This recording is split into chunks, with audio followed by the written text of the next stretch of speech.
করলে আর এক। এবার পুলিশ সমাজের মানুষ তোমাদের কি ভাববে?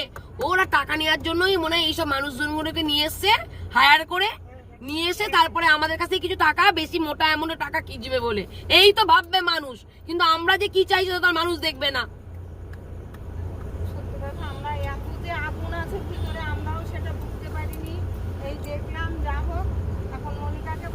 আমার ভেতরে আগুন থাকুক না থাকুক আপনার দেখা দরকার নেই, আমি শান্তই থাকতে চাই।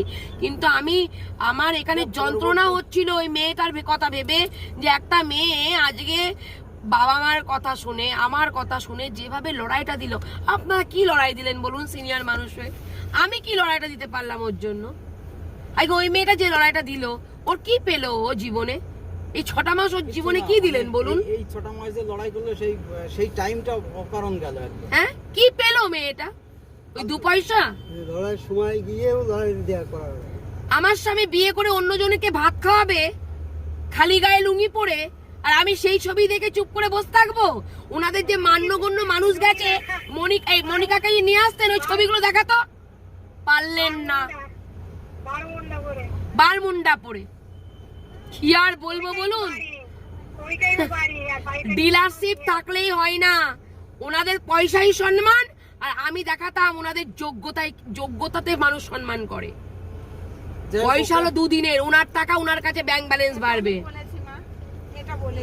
ওকে ওখান থেকে বাইরে বের করে নিয়ে আসার পদ্ধতি এই তো আপনারা তো এটাই তো পাগলামো। না কি করতে হবে? ওরা তো বাইরে বেরোবে না, যাও চলে যাও। টর্চার করতে বলনি কেন? তোমাদের কোন প্রমাণে আছে লাইভে যে তোমরা বলছো আমার মেয়েদের উপর টর্চার হচ্ছে? কেন গেলে না থানায়? আমি তোমাদের বলেছিলাম থানায় নিয়ে যাবো আজকে, বলেছিলাম তো, আমি বলেছিলাম তো তোমাদের থানায় নিয়ে যাব।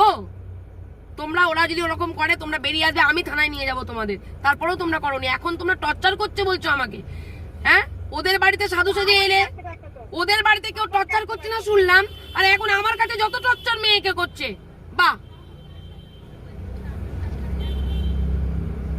যান যান, যতক্ষণ থাকবেন বক বক করবো জান। আমি চেষ্টা বললাম না সে মেয়েটার অবস্থা কি আমি বলি, আমি চেষ্টা করেছি বলতে, এবং আমার ভিতরটা ফিরে যাচ্ছে। এই জন্য গরিব মানুষদের পাশে দাঁড়াতে নেই। গরিব মানুষ যখন তখন পয়সার বিনিময়ে যখন তখন বদলে যায়, আমরা বিপাকে পড়ে যাই। কেন আমাকে ছাড়া আপনারা পয়সার কথা বললেন? কেন ওনারা বললেন? আপনারা ভেবে দেখুন আপনারা কি করবেন। আমি ওখানে পয়সা নেওয়ার জন্য যাইনি, আমার লক্ষ্য পয়সা নেওয়ার জন্য নয়। আমার মেয়ে 6 মাস আছে, তার সাথে কি কি অত্যাচার হয়েছে, আপনার ছেলে এইগুলো করেছে নোংরামো, একটা মেয়ের সাথে সম্পর্ক করে তাকে বাড়িতে রেখে দিয়েছে, এর প্রতিবাদ আমরা চাইছি।